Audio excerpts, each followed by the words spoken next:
There it is. Oh, extra springs. All right, let's open it.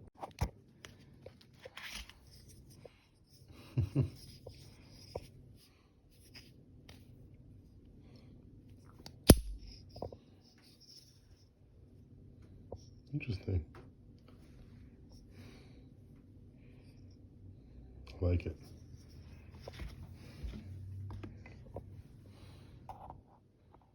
Okay, this is the Boker Kalashnikov SUB that I got at Blade Ops for about $60. This is the second one I've had in the D2 steel.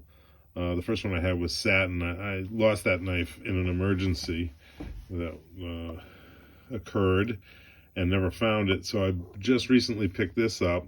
Now I put a pearl dot. I always put a pearl dot on my automatic buttons, and unfortunately this camera cannot get the iridescence of that piece of pearl. It is absolutely beautiful.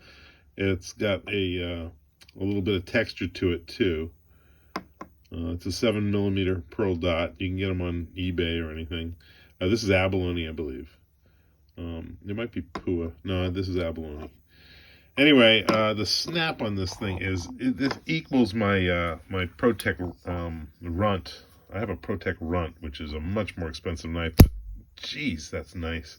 And I've had other Bokers in the past and just didn't like them nearly as much as I like this. I gave them away. This one I bought with 2 extra springs. Plus, I had some new springs from the other one, because you will, if you use it a lot, you will break springs on this. They're pretty easy to replace, as you can see in the pictures after, the still pictures after this video.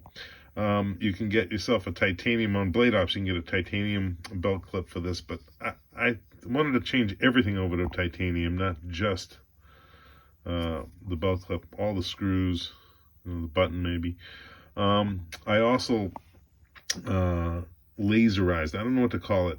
I smoothed out all the bearing surfaces with 2400 and 4000 grit micro mesh, which smooths out all of the bearing surfaces. So this blade is as fast as it can be. Anyway, it's a great little knife, and I just wanted to show it to you.